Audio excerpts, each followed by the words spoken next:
and turn on the subtitles.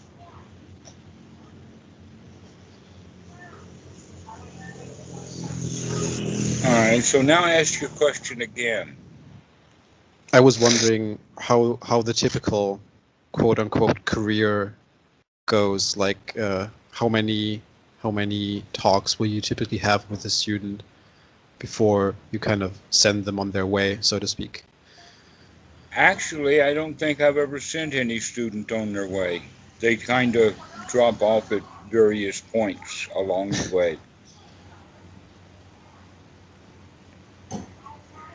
Actually, what I do appreciate though is that some of them just sort of float off In a good way, or in a very good way, yes. yeah, because there's also the possibility of losing interest in the Dhamma or losing interest in meditation and kind of going out in that Actually, way. actually, I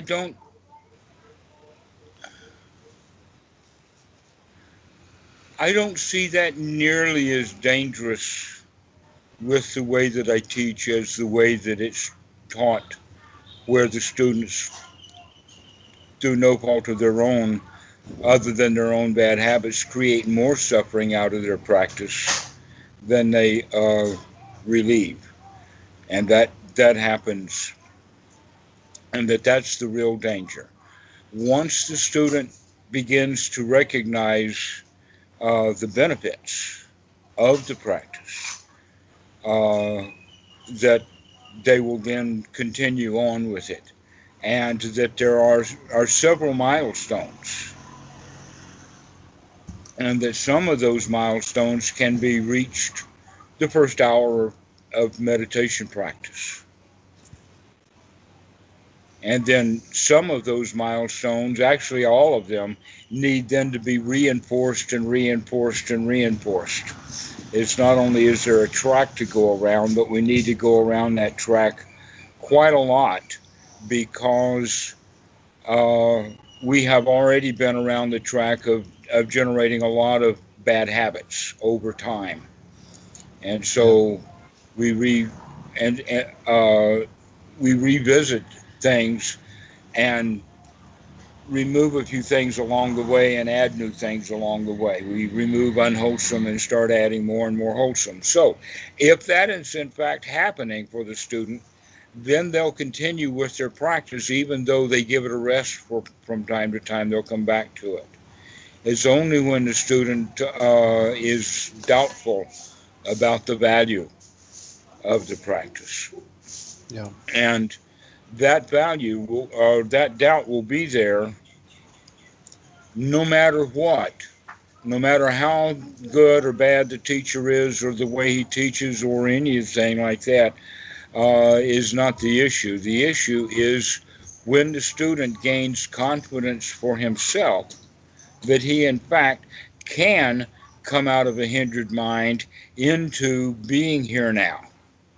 Yeah. And that is actually quite a trip because a lot of students won't do that because they're wanting too much out of their meditation. They kind of expect to put too much into it so that they can get a lot out of it. And what Mm. they get out of it is burned out. Oh yeah. And that I have had students like that, and I cautioned them, but for some reason or another, it's very difficult to get through to some people that the way to ease is not hard work. Yeah.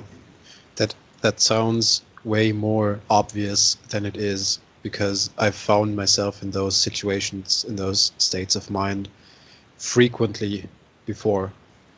So I'm one of those candidates where I tend to be an all or nothing type of person. Hmm. Um, I'm very, very averse to the idea of a middle ground type of approach. So, yeah, sounds very familiar what you're saying. Very good, very good. And I also think that that's possibly an answer that can be of value to others if they hear it. Because that, and I see that happening with Goenka students quite a lot.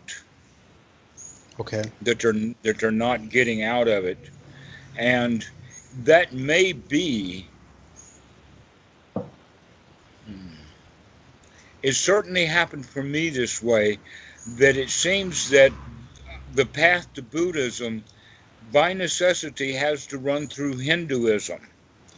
Huh. That the first step off of the path of Christianity is into atheism, and from atheism only a short hop into Hinduism, and that's where we get a lot of our bad habits and our bad information about meditation, including the struggles that people put themselves through, Mm.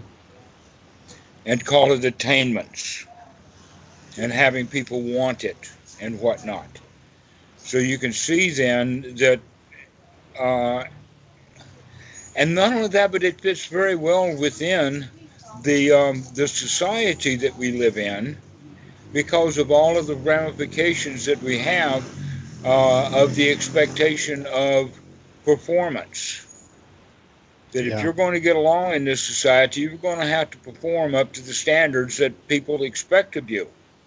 Your parents have standards of performance, your teachers have standards of performance, and one of their duties is to make sure that they give you that, so that you'll hold yourself up to the standards of their standards of your performance. Yeah. And naturally, if you catch that disease, you'll do the same thing for others, becoming hypocritical. Yeah. And you can see how that works with or without a religion, but with religions, it really helps. It really helps burn that stuff right into place. Yeah. Expectations that we do not need to meet, while not meeting expectations, or let us say, not meeting things that need to be met. And that's part of the reason why our whole society is miserable. In a way, racing from one extreme to the other. Mm. And So, that's what keeps things kind of polarized.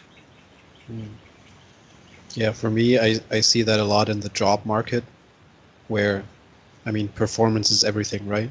If you don't, if you're not up to delivering a certain standard of efficiency, maybe, or energy in the job, you're just out. It's just a matter of time before you get fired, right?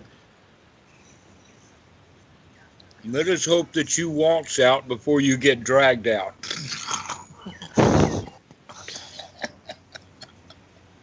Yeah. It's just for me, I've never been attracted to Hinduism. It didn't I don't like the aesthetic of it. It never drew me in a way. So for me it went straight from Christianity into atheism for a long time. And I kind of skipped that Hindu phase there. So You were lucky, but you still brought in a lot of expectations about yeah, the practice, rather than recognizing, oh, if you're going to take a load off, you got to set the load down. Don't pick up a new thing to do, but yeah, use this new thing that we're doing to help unload all of the other stuff that's just baggage that we carry. yeah. That's what I was referring to with all of the like the economy that kind of trains you to think in this way, where it's all about performing and it's all about effort and striving and competition and um, being better than someone else. And I brought all of those things 100% into meditation the first time around, and that does not work very well. At least it didn't for me. Mm-hmm. When we're talking about this, it reminds me of a movement that happened in the United States in the 1960s, perhaps all the way into the 70s, that sprang out of the anti-war movement, but that it wanted to, as kind of as an ideal, for people to kind of move back to the farm, to move back to the land, to get away from the cities, get away from it all. But by going and doing that without the Dhamma, Mm. or literally how to come out of it. What they did was they wound up bringing the very society that they were trying to escape, they brought it with them. Yeah. And that's what caused those things to fail, to where the kibbutz system that happened in Israel, it had at least the ideology and a set of standards to where the students could, in fact, come out of the society of the West in order to learn to cooperate, to be in a community of others. Yeah. It's actually very, it's almost scary how that fits with my thoughts as well, because I have that fantasy of leaving it all, you know, move to the peaceful countryside or something. And it seems very romantic until I kind of snap out of it and realize that exactly what you just said, like you bring all that baggage with you if you still have it. And if you can get rid of the baggage, you can do that in the city as well as the country, I think. So, That while that's true, it's also true that with with right intention, with the right Eightfold Noble Path, that they can be done together. This is one of the reasons why the Buddha set up the Sangha as he did so long ago, is for those who wanted to get out of the householder's life, the dusty life. Um, but that most, I would go so far as to say, probably most of his followers, including some of those who really did understand the Dhamma very well, were laymen. Many were at the state of Sotapan. And that there's stories of at least two laymen who were actually teachers of monks. mm, And so that tradition still is there with the balance between the Sangha and the lay life. But the lay life, I would say, would be for those who know how to live it happily, who have obligations, responsibilities, and that a lot of people would suffer if they checked out. mm, But a lot of people can, in fact, get away from it all uh, in such a clean way. The question is, where do they go? And that's why the Buddha set up the Sangha, mm, in order to give people that context, or that place, the bottom line, that there is actually a place to go. But that I never recommend any of the Westerners to do that because of, let us say, so much Asian influence. But that we could do this in the United States. In fact, we could do it through a cooperative effort. Noah and a few of his friends were already looking at building what we could call a slush fund. That's the intention of it, is to support one another, mm. and especially to support students who need travel or are willing to check it out for a while or whatever like that. In fact, the one who was here the longest was Greg. He was here for 7 or 8 months. But most of the guys who have come for a shorter period of time, according to what they have as the ability. But one of the things that I've always advertised is that if you can get here, then there will be enough support for you that you do not have to worry about not getting a job in Thailand. For one thing, you can start to live really, really cheap. By how? Because you're living at the meditation centers and you're volunteering your help, etc., like that. So living expenses wind up being very low, and that I have several people on my list that I, on a regular occasion, send some money to. And if you need something, I've got it. That's in fact one of the ways that I want to support the students. That sounds like that sounds almost too good to be true. That makes It's me really very happy. Asian. It's not very English. It's not very American at all. You got to Yeah. pull your own damn weight in America. Well, in a way, you do that with the Sangha too, except now the weights are very, very lightweight. I could not support you while you stay in America. So Yeah. don't compare the two. Yeah. So you're actually encouraging people to go to the what? What's on Moke? I'm not sure that I am encouraging it as much as I used to, and part of that has to do with the fact that things change and that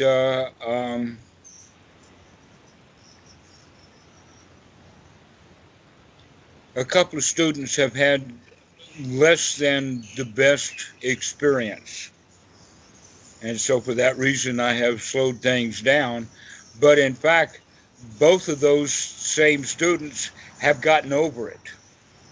Basically what happens is that if the student comes all full of trepidation and excitement and doesn't know what he's getting into and he jumps right into those retreats, he'll get burned out for the very reason that we have already discussed. So if you are expecting something from the retreat, you're setting yourself up for failure. And if you come full of anxiety and trepidation, you're bound to fail. Yeah. And I just couldn't talk him out of the anxiety. Mm. And part of that was generated with his family before he ever left to came to Thailand. That happened in his home country. So that worked against him. But now he's right back on course. Now he's making really, really excellent progress. But he did he did shoot himself in the foot. And Are we so he left for quite a while. mm, are we talking about really long retreats, or are we talking about like 10-day, 14-day retreats? Because I imagine if someone flies all the way to Thailand, they wouldn't do it for 7 days because it's like you're spending a couple of $100 on a flight just to stay for 7 days. That doesn't sound right. Exactly. It would be the better thing to the plan would be for either a one-way ticket or a ticket that gives at least a year. But see, the problem with many of the Westerners is that they still are attached to their life in the West, and it's really hard to actually let go of one's life. I know I've done that, in fact, several different times.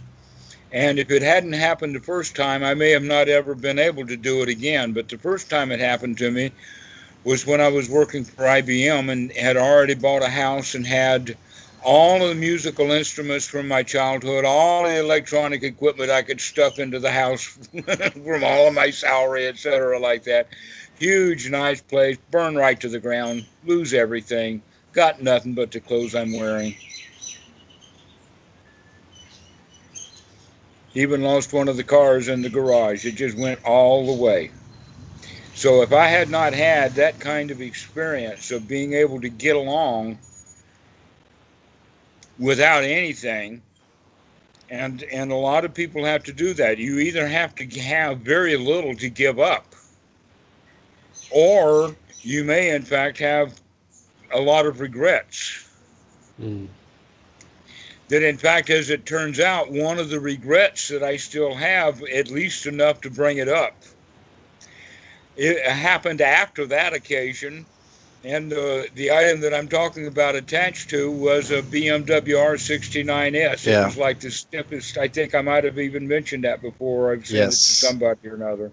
Yeah. And so that's an attachment that we have, and that if we're not willing to get over that, then the whole idea of coming for a long stretch into a foreign country is daunting for many people, and I understand that. That's why they want to kind of go back and forth a couple of times. And in fact, that's what I did. Before I actually started living in Asia, I was back and forth at least a half a dozen times. But Yeah. I could do that because I was teaching college, and if you're teaching college and fudge the schedule, you can spend quite a lot of time off campus. Yeah. It's conducive to that kind of traveling life.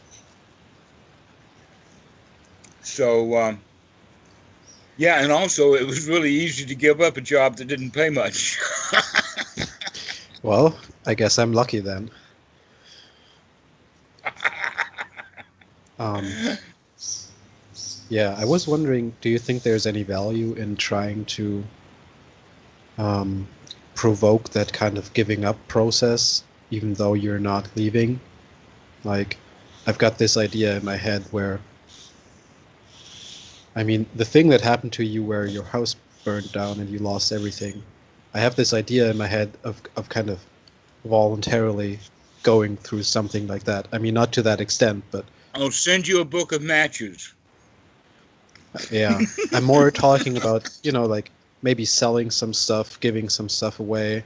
I mean, I've started with small things on that, but I would strongly recommend to not sell it, but to give everything away yeah, and to be careful and slow about it. So that when you give somebody something, it's something that they need and want, rather than getting rid of. Make it an opportunity for joyful transaction of generosity, an act of dana. That I've been thinking about lightening up my load, and I have this item here, and you're the only person I can think of that needs this item, so I would like for you to have it. And you yeah, can do that with all kinds of stuff. Lighten the load. Exactly. That's exactly what to do.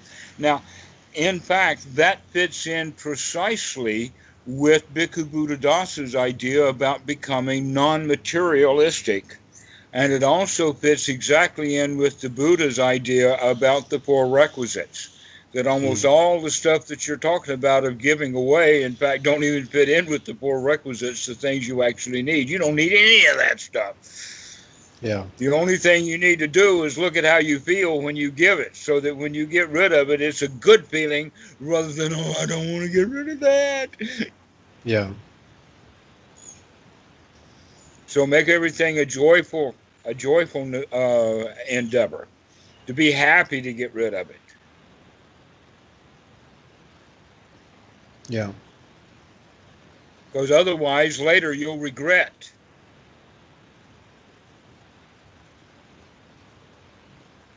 yeah. Yeah, I've actually got a motorcycle in the garage as well. So I can relate to your BMW. What do you have? It's a Suzuki SV 650. Oh wow, I I know mean, that bike. yeah, it's pretty old, but Never mind. The I, value is not important. It's yeah, the emotional attachment. And a 650, that's got quite a thrill. yeah, I feel like it's high time to let it go. So It, who are you going to give it to? I don't know. As you were talking, I was kind of going through all the people that I know who ride motorcycles, and the conclusion that I came to is that probably everyone would think I'm insane if I tried to just give them something of that value for free, and they would Uh-huh. probably try to have me committed to a psych ward or something.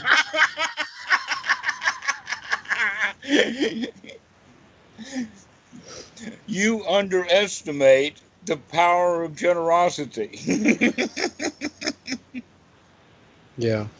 It's just the idea of buying something for, like quite a lot of money and then some years later deciding, never mind, I don't need it anymore.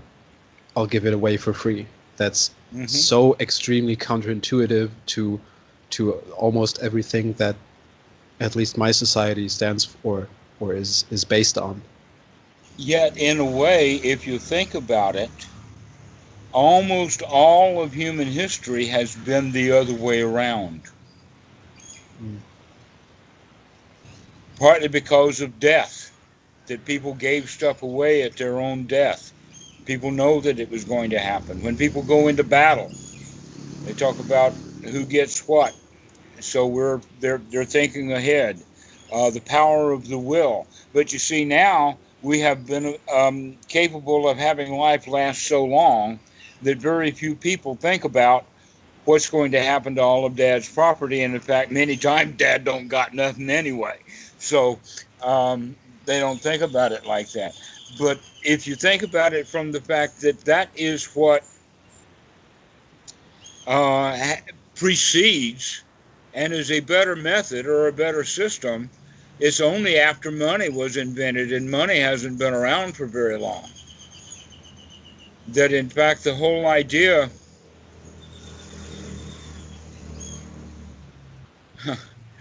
I was about to go off onto an entire cultural binge about American Indians and Indian givers and generosity and all of that, but let's not go too much into that right now. Let's instead talk about the fact that it's really a very good idea for you to work with your generosity, and that a place to do that is with material possessions. Uh, One of the things that I'm doing with Willie lives in New York City, and so he's got a really excellent opportunity, and he's a computer scientist, so he's got the income to support it. And he's working with about $10 a week now, and so during the week he's going to give to 10 different beggars $1, and he's beginning to get a following. He's beginning to get recognized, and that he's beginning to gain that experience of feeling generous. And so you can do that, but what you'll probably want to do is don't have the motorbike as the first thing that you give away. It's too big of a first step there. Yeah, it may be too big of a first step for both you and others. There's other little things that you can give away. Some things need to be thrown away. I understand that. Last year's cell phone, for instance, may not anybody want it. But if things are useful and valuable, anywhere from a blender and a microwave oven to a television, any kind of stuff like that that you want to give away. And another thing, surprisingly enough, for that kind of stuff, give it to women. The motorbike, give that to a guy. I think you know exactly why. Yeah. And also, I would recommend to give the motorbike to a young guy, perhaps 19. Yeah, I Why? don't want him. Because he I would don't want him to get appreciate it. killed though. Don't give it to somebody who don't want it. Yeah, that's true. Yeah. Yeah, I'm getting more and more the feeling that all the stuff I have is weighing me down. I'm not sure if I'm imagining that, but I frequently think of all the stuff that I have, all the money I spent of it on it, and it just feels like this anchor that's kind of keeping me down. It's, I don't know. Yes, exactly so. I would say that it's more of waking up to the burdens that you've been carrying. And that burden that you're carrying is a burden that the society wants you to carry. The society in general wants you to be in debt. They want you to buy. They want you to be in service to them. If you're going to be a lion, you're going to have to learn how to be free from them. Yeah. That's one of the reasons why Buddhism is sometimes considered anti-socialist, because it really is. Yeah. Because we don't do what the society wants. We don't play the game. Yeah. So even if we're going to remain a householder, that householder does not have to have an opulent palace. He can, in fact, give that away to the cousin who wanted to kill him for it anyway. And move into a hovel. There's a simile, the simile of the quail, which is comparing a bull elephant who is tied up with the very best rope and twine that they had at the time, versus a quail, where the quail can be tied up with just a tiny little string. And the quail won't, I mean, it'll struggle a little bit and then quit.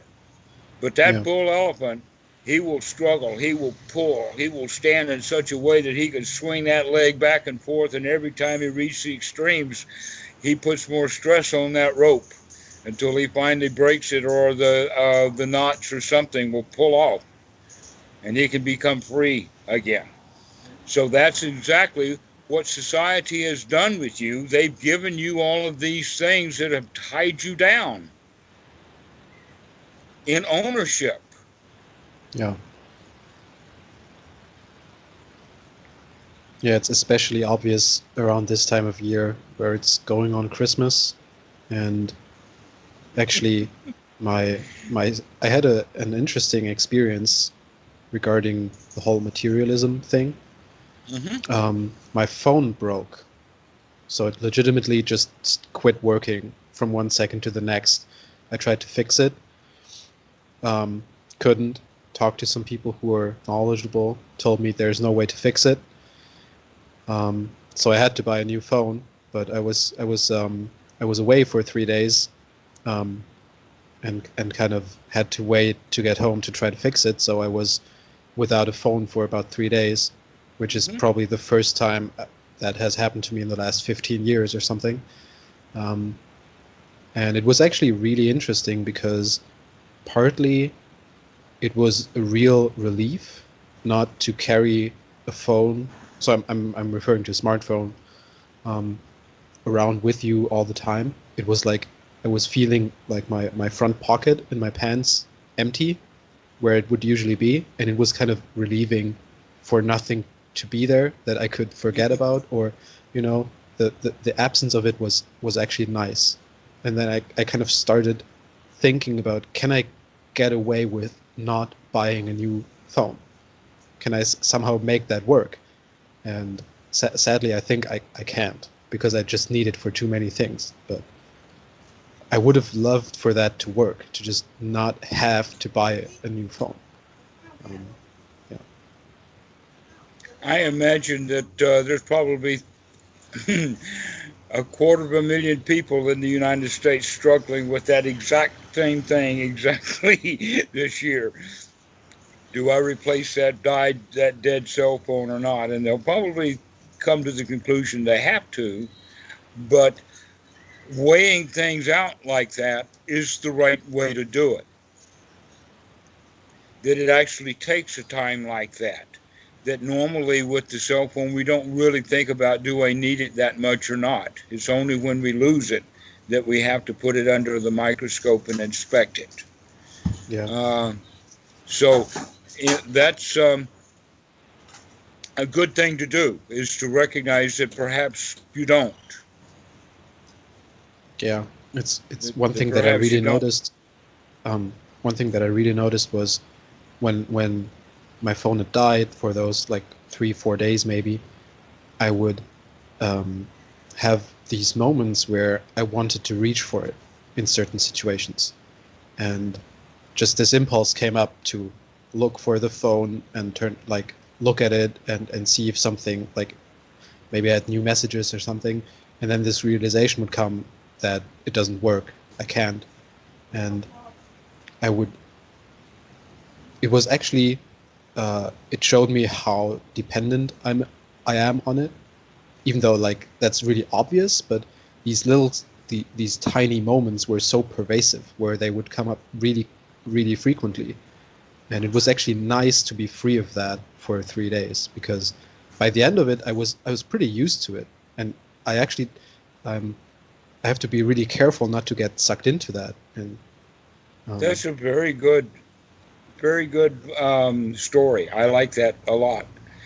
Basically, it every time when you didn't have the phone, every time you thought about having it, that was a point of anapanasati. That was a point of satipanya. yeah, Of, hey, I'm okay without that thing right now. yeah, But that didn't always happen. Sometimes I need it, I need it, I want it, I want it. And so yeah, then we go and we replace it. But never mind, that'll happen again. yeah. Cell phones are temporary like that. Yeah, I'm sure in 2-3 years I'll be at the same spot again at the latest. Maybe with a different conclusion. Who knows? True. Yeah.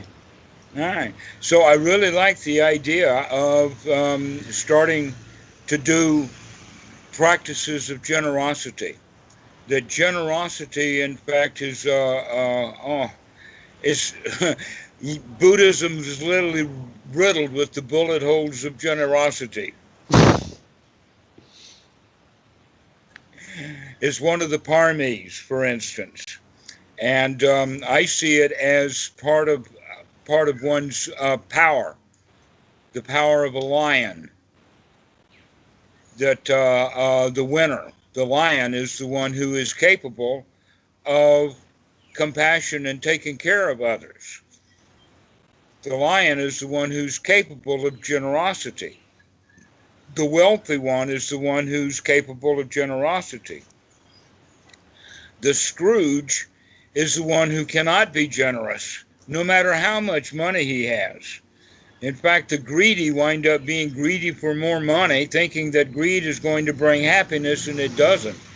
It's generally in their old age when they begin to figure things out, and then they turn from greed to philanthropy.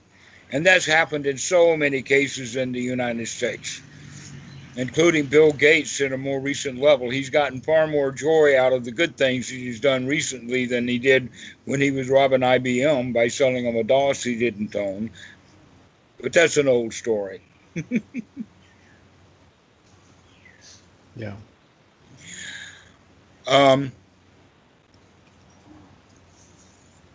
So generosity is something to be practiced, and the practice of generosity brings on the feeling of well-being, of wealth,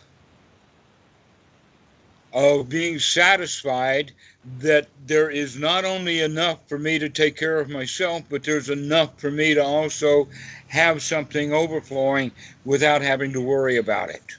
Yeah. It's kind of like metta in that way. It is metta. It is exactly metta. It's green metta. Yeah. And it benefits both the people. That's one of the values to look for. Is we don't want to give generously just for the sake of the giving. It also has to be for the sake of receiving. So the example would be of little Johnny getting a Christmas present from Granny, and it's just a pair of socks. And he's kind of disappointed. If Granny had really wanted to do something for little Johnny, she'd have called to Mom and says, "What would Johnny really like? What would really rock his socks?" Instead of giving him a pair. And then he would have been really happy. But as it is, he even Mom has to say, "Johnny, thank your grandmother for the socks." And so the generosity didn't work, because it wasn't well received, because it wasn't well thought out. Another example is the husband gives his wife C-SPAN or E-SPAN on television and a pair of panties. And the wife gives her husband a blender and a microwave. Yeah. What's the husband going to do? Whip-de-doo with the blender and the microwave? Oh, no.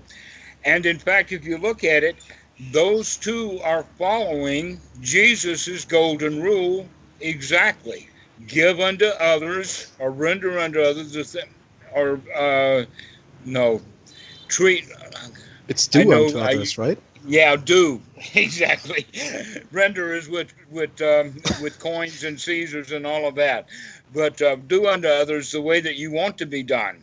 The Buddha's way is more of figure out what is correct and proper to give, and then to give that so Yeah. as to benefit both the giver and the receiver. Is there, I feel like there's maybe a tension there with materialism again, because often for example, around the holiday time, gift giving is very centered on material possessions. And I don't expect other people to have or to come to the same conclusions that I'm coming to with regards to materialism. But I feel like buying really expensive stuff for other people is not optimal in that way, because it reinforces materialism again. Yes, it does. The gift that you can give is often not expensive, because that's not the criteria that we're looking at anymore. That's the old way of looking at it, is, oh, they'll really like it if it's expensive, but that may not be the case. Even if socks are gilded, they may not be well received. And so, figuring out what people would want or like. But there's also, I've heard on YouTube, and I suppose on the cable channels in the States, that there's a kind of a movement this year that was sparked by the shutdown just recently, when, you know, the story of the shutdown. So now that there is no shutdown, the answer is that people, especially those who are working for the government, should say, well, let's call gift giving off this year. Let's not have a Christmas, because the Grinch has already stole it. And that most people, when they do on Christmas and buy too much, then they wind up going into debt for the next year. That it would be much better, if they don't have enough to have ends meet, to stop buying at this end of year thing that's been so sold to the American people. And a lot of the gifts are almost always bought and given the way that I was telling you about Eastpan and the blender a moment ago. That people don't give what is needed, they give kind of what's being expected of them, but what's expected is what they were told, and who was telling them was the advertisers. Yeah. And that's one of the reasons why Americans have houses that are too big, and then so many who have no housing at all.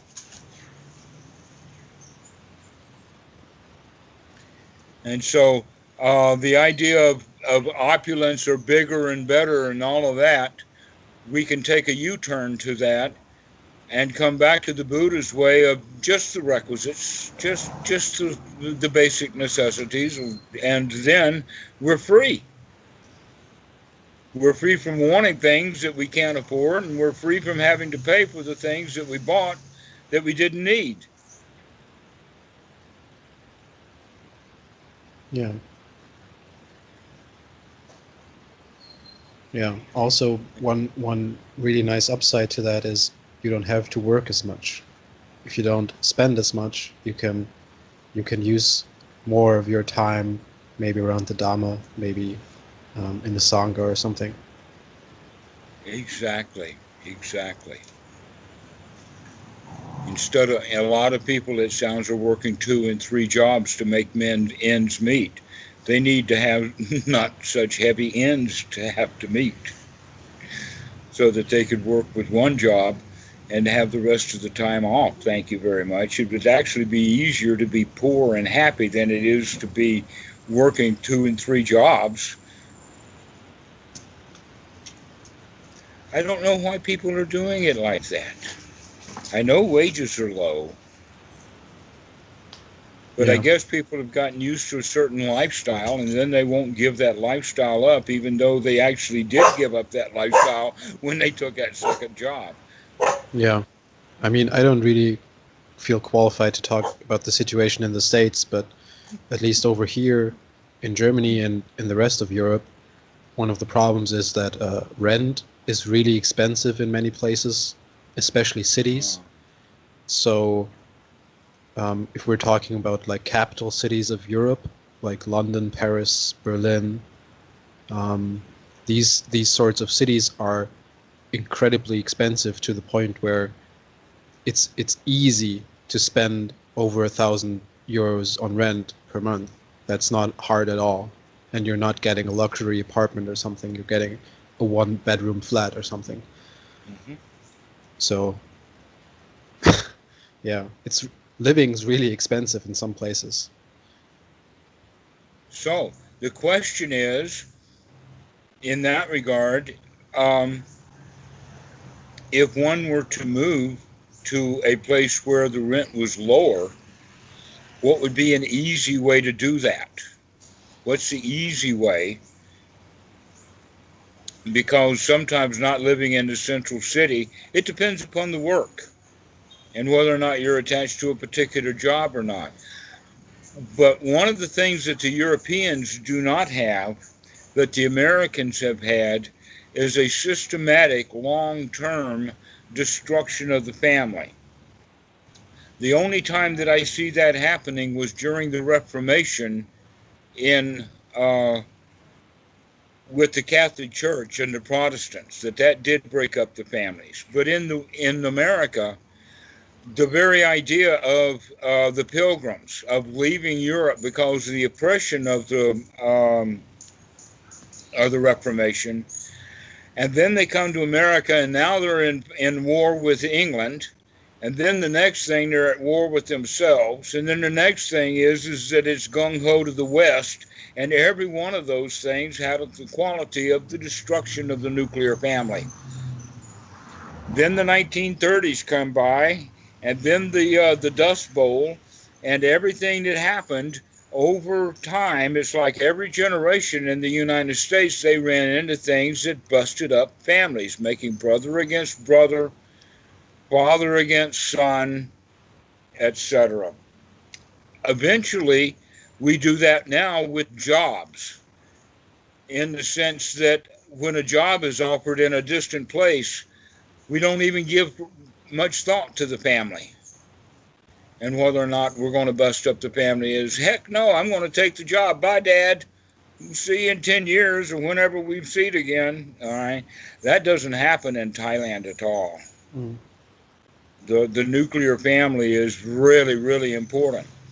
Even to the point that I won't go into the history of it, but Tam is from Udon Thani, and we're here on Koh Phangan in South Thailand, but about 15 people out of her family are here too. But they came for they they came for the job, but they live with their own family. That doesn't happen in the United States. For one thing, the families are not big enough to be able to have a family migration. And so the families in Thailand are extremely important. There's also a matriarch. And in the United States in particular, they don't have that. So what they're left with is basically no foundation of family. The jobs, for instance, wherever the job is not as important as the family. But when families work, they almost always will work at the same place. For instance, most of Tam's family who have jobs on Koh Phangan do not have jobs at this, that, or the other place. They all work at the same restaurant, hotel complex. And there's a whole lot of social reasons for that, but it has to do with everything is family oriented, and the kind of job that you have is not as important as who you're working for and where is your family. Which means that the Thais are willing to settle for less money, and if an employer puts pressure under a Thai that you've got to work this weekend, I don't care if it's a holiday or that your family's got to get together, I need you to work. That guy will quit that job, walk off, go to his family, do his thing, come back, and expect to get hired again at that same place that he just left. And more than likely, he'll get his job back. That's just the way things are in Thailand. I imagine that doesn't happen in Germany. Well, there's the famous or infamous German efficiency, right? That is, I mean, stuff like that's unheard of. That's unimaginable.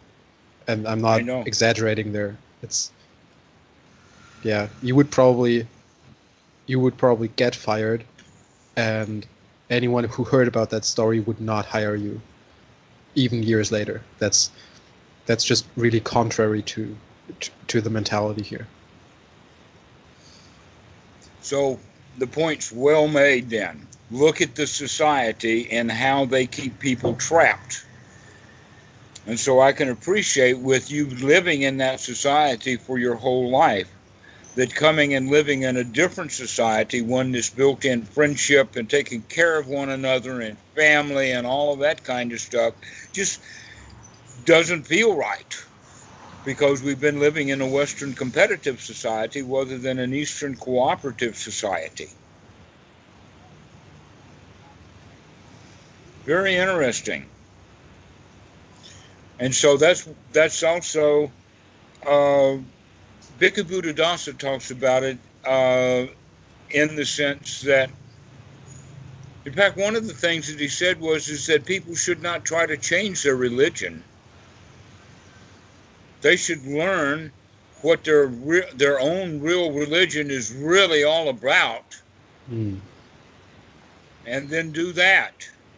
Yeah. In the sense of figuring out, for Christians, figuring out what Jesus was really all about, and then they've got something going for themselves. Not what the church teaches or what they find in the Bible, but they need to understand exactly what was going on with the lilies of the field and the foxes have their holes and all of those parables that Jesus was talking about. If they followed that, they would recognize, oh, what wisdom there is in that. Yeah.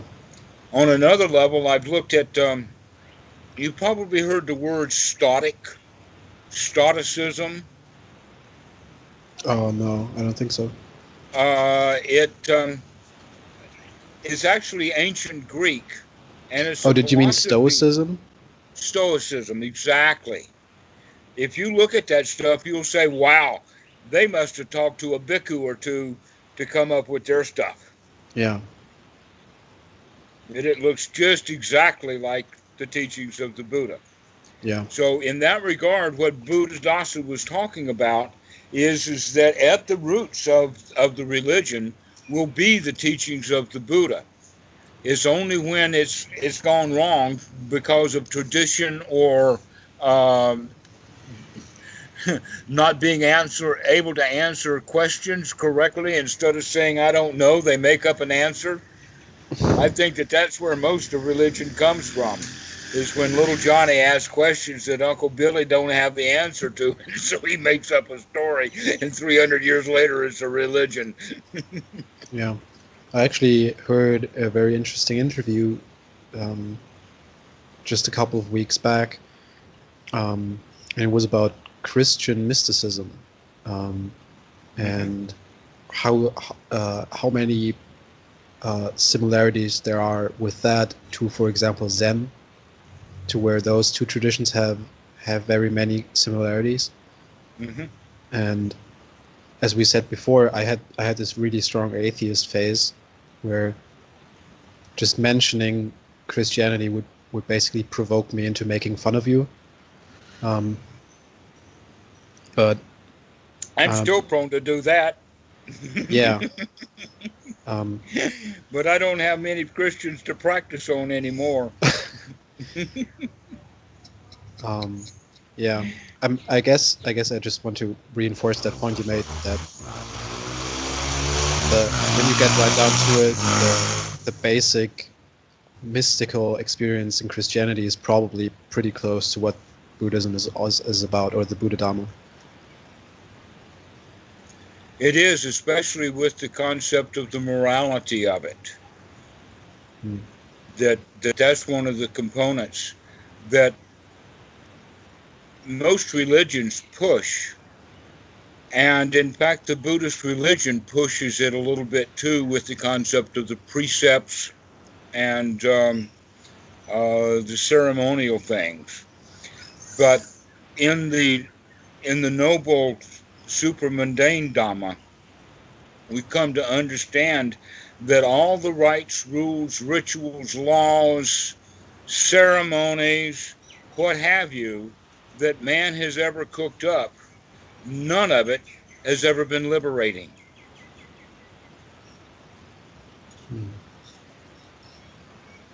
Not speed laws on the highway, not old books, not tradition, nothing has by itself, especially in the sense of a law, a rule, a ceremony, and look at all the different kinds of ceremonies.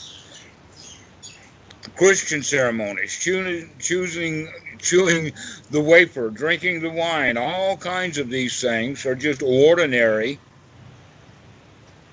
And so when we talk about supermundane, a lot of people will misunderstand what we mean by supermundane to be magical or above, like supernatural. But a better way of looking at it is that mundane is supernatural and nature, real nature, is supermundane, turning it around. Yeah, I like Why? that. Because the supermundane is actually looking at the way things really are without the magic, and that the magic always has the quality of desire, that things like they are not good enough. We want to improve them with magical ceremonies, etc. A clear example is, oh, you cannot be free from sin all on your own. You have to take Jesus as your Savior, and He will free you from your sins. The Buddha says, hey, man, look at what you're doing.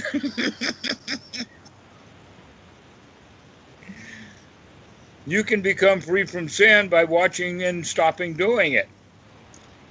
But we don't talk about it in the sense of sin. We talk about it in the sense of dukkha as a result of behavior that has nothing to do with law keeping or authority figures or organized groups, which also destroys the quality of shoulds and oughts.